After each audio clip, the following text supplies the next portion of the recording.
I think that AI can be useful for certain things, like helping you out on a school paper.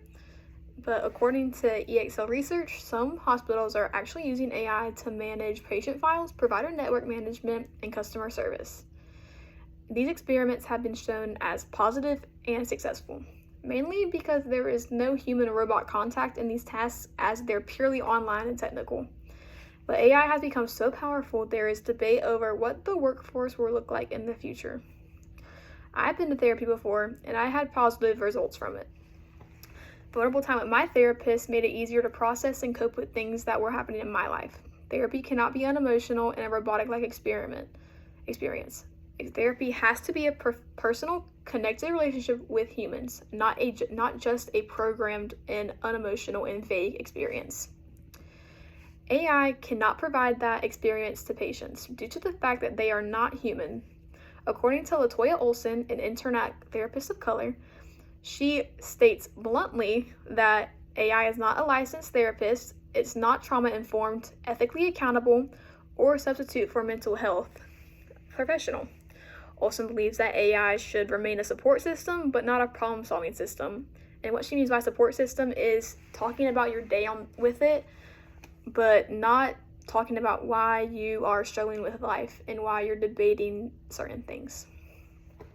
She also has rising concerns about privacy and data that AI is collecting during the therapy sessions with people and robots. Because no matter what, phones and other technological devices are collecting data of every hour of every day, as they hear what you say and they remember what you put on your phone. On the side of AI therapists, the American Psychology Association has taken interest of the pros and cons of AI use for mental disorders.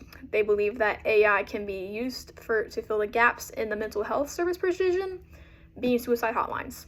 Now, suicide hotlines are purely over the phone. They are not face-to-face. They have no human contact whatsoever. There's a strict script that somebody has to follow in order to ideally save the person's life. They also like to take advantage of the accessibility of AI and how it is less expensive than an actual therapy session. Now, therapy sessions can run you about $100 to $150 in a session.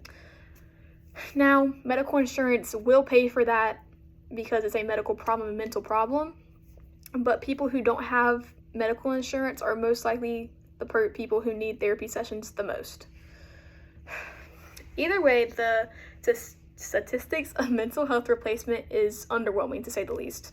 17 to 20% of medical professionals believe that AI can replace therapists. That's not even half of it. All around, AI does not have empathy, any validity in its advice, and it does not have any real-world experience to relate to humans regarding trauma. A robot should not be held accountable for someone's mental struggles, as it is not aware of the common therapy practice that professionals have dedicated most of their life to. Humans have empathy and actual emotions, not just fake ones and ones that they are programmed to feel. Robots can only feel what they're programmed to feel. They can't feel new emotions. They can't go back on what they say. They can only feel what they're programmed to feel. Even though AI has become more lifelike over the years, it is still cannot replicate a human or give advice as a human would to support someone's life. Even robots are programmed to give advice, and it still cannot 100% replicate genuine human empathy. Also, not being trained to experience clinical intuition like a professional can.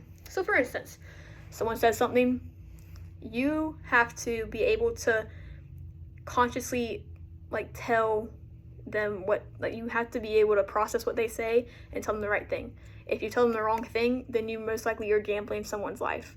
So you have to be able to innately sense what they need to hear and what you should tell them.